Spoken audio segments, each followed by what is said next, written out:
टूटी चप्पल ने एक लड़के की जिंदगी बदल दी। कैसे? कुछ समय पहले राजस्थान के एक छोटे से गांव में रहता था एक लड़का अर्जुन। उसके पिता मजदूरी करते थे, माँ बचपन में ही छोड़कर चली गई थी। घर में बस वो, पिता और उसकी बड़ी बहन मीरा। अर्जुन के पैरों में एक पुरानी चप्पल थी, तला फटा हुआ, पट्टी टूटी हुई। हर रात वो एक पतले तार से उसे सिलता था ताकि अगली सुबह स्कूल जा सके।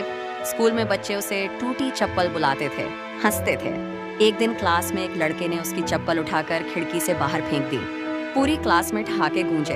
अर्जुन ने नंगे पैर चलकर वो चप्पल उठाई। उसकी आंखें भीगी थीं, लेकिन उसने किसी को दिखाया नहीं। उस रात वो बहन मीरा के सामने बैठा था। कहना चाहता था, दीदी मुझे नए जूते चाहिए, लेकिन वो जानता था मीरा दीदी की तनख्वाह तो पिताजी की दवाइयों में ही खत्म हो जाती थी। उसने कुछ नहीं कहा, बस फिर से तार उठाया और चप्पल सिलने लगा। दिन बीतते गए, चप्पल और टूटती गई। तार के निशान उसकी उंगलियों पर पड़ गए, लेकिन अर्जुन ने कभी शिकायत नहीं की। मीरा हर रात देखती थी भाई की उंगलियों पर तार के कटे हुए निशान, लेकिन अर्जुन कभी कुछ नहीं बोलता था। एक रात मीरा ने चुपचाप अर्जुन की वो चप्पल उठाई। उसे देखा, उसके हाथ कांप गए, आंखों से आंसू गिर पड़े। कुछ हफ्तों बाद स्कूल के सामने एक जूतों की दुकान थी। दुकानदार ने अर्जुन को आवाज लगाई, ये लो बेटा, ये तुम्हारे लिए है। अर्जुन ने हैरानी से पूछा, लेकिन मेरे पास पैसे नहीं हैं। दुकानदार मुस्कुराया, पैसे? तुम्हारी बहन 3 महीने पहले आई थी, उसने अपनी 3 महीने की तनख्वाह पेश की देकर ये जूते बुक कराए थे। अर्जुन ने जूतों का डिब्बा खोला। अंदर एक छोटी चिट्ठी थी मीरा की हैंडराइटिंग में, मेरे भाई को अब कोई टूटी चप्पल नहीं बुलाएगा।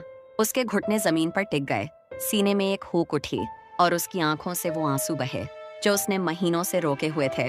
वो भागता हुआ घर पहुंचा। मीरा रसोई में खड़ी थी। अर्जुन ने कुछ नहीं कहा, बस उसके पैर छुए और फूट फूट कर रो पड़ा। मीरा ने उसे गले लगाया और बोली, तू मेरी जान है, तुझे तकलीफ में देखकर मैं कैसे चुप रहती। 20 साल बाद अर्जुन अब एक बड़ी कंपनी का मालिक है। हर साल वो 10,000 जोड़ी जूते गरीब बच्चों को दान करता है, लेकिन हर जूते के डिब्बे में एक छोटा सा तार रखा होता है। जब लोग पूछते हैं ये तार क्यों, तो अर्जुन मुस्कुराता है और कहता है, ये तार मुझे याद दिलाता है कि एक बहन ने अपना सब कुछ दे दिया ताकि उसका भाई सिर उठाकर चल सके। आपकी एक सब्सक्राइब किसी की उम्मीद बन सकती है।